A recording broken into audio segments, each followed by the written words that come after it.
এই যে আমার বরটি আগে কত হ্যান্ডসাম ছিল দেখো, কতবার দেখা করতেও গেছে আমার সাথে বিয়ের আগে, যখন বিয়ে ঠিক হয়ে গেছিলো তখন আমার জন্মদিন করতো, তারপরে আমার অ্যানিভার্সারি সেলিব্রেশন করতো, কিছু না হোক ভালোবেসে একটু বুকে নিয়ে আসতো কিংবা কেক নিয়ে আসতো, ছোটোখাটো কোনো গিফট পারলে দিত, ওইটাতেই আনন্দ পেত। কিন্তু এখন যেন কী জানি হয়েছে, হ্যাঁ, কোথাও ঘুরতেও যায় না, কী জন্য যে এমন করে, কী জন্য যে ভয় পায় কিছু বুঝি না, কেন যেন কেমন যেন হয়ে গেছে, আগের মতন আর নেই। যদি বলে বয়সে হয়ে গেছে আর কি, বা চাপ বেড়ে গেছে, হ্যাঁ, তো এখন এনজয় করবো না তো কখন করব, কোন বয়সে, তাই না?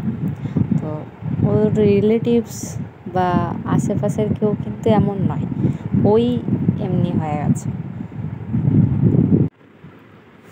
কিন্তু আমি সবসময় বিন্দাস থাকি, যতই দুঃখ থাকুক মুখে হাসি, সবসময় বিন্দাস। জানি যে কার কখন যে কার টাইম আমরা নিজেরাও জানি না। তো প্রতিটা মুভমেন্ট আমি খুব মানে ভালোভাবে হেসে খেলে বাঁচতে চাই।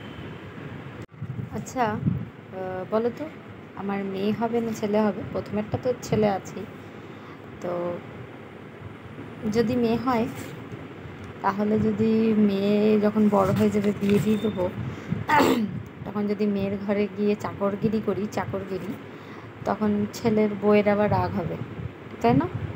যদি দু চোখামিগিরি করি তাহলে ছেলের বউয়ের রাগ হবে, তাই তো?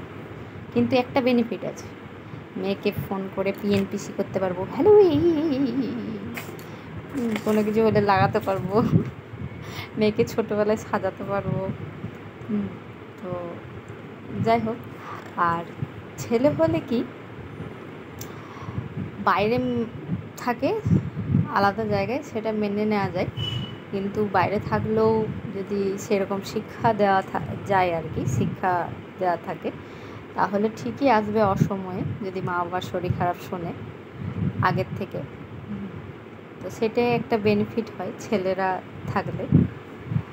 আর এমনি যদি দুটো ছেলে আবার একটা ছেলে হয়ে যায়, তখন কী হবে, তখন একবার ওর কাছে খাবো, একবার এর কাছে খাবো,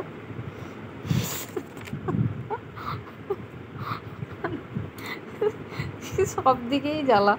হ্যাঁ, সেই ভাগ করে নেবে, মাকে বাবাকে ভাগাভাগি, বলো।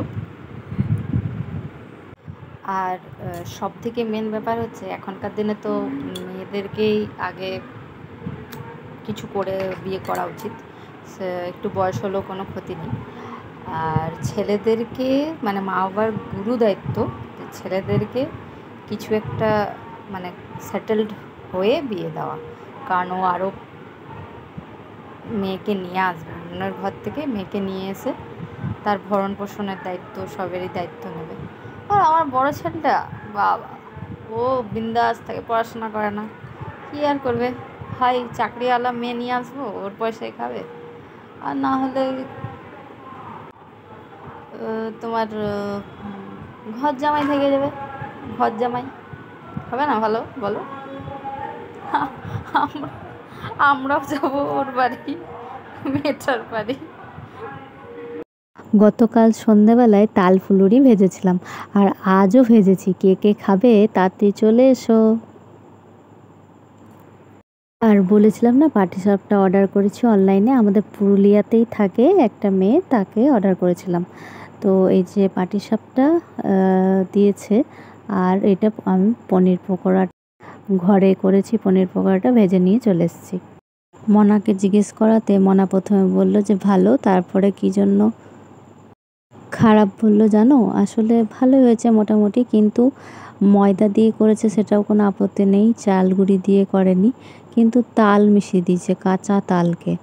কারুর খাবার বদনাম করতে নেই, তো বলবো যে মোটামুটি হয়েছে, খুব ভালোও না আর খুব খারাপও না।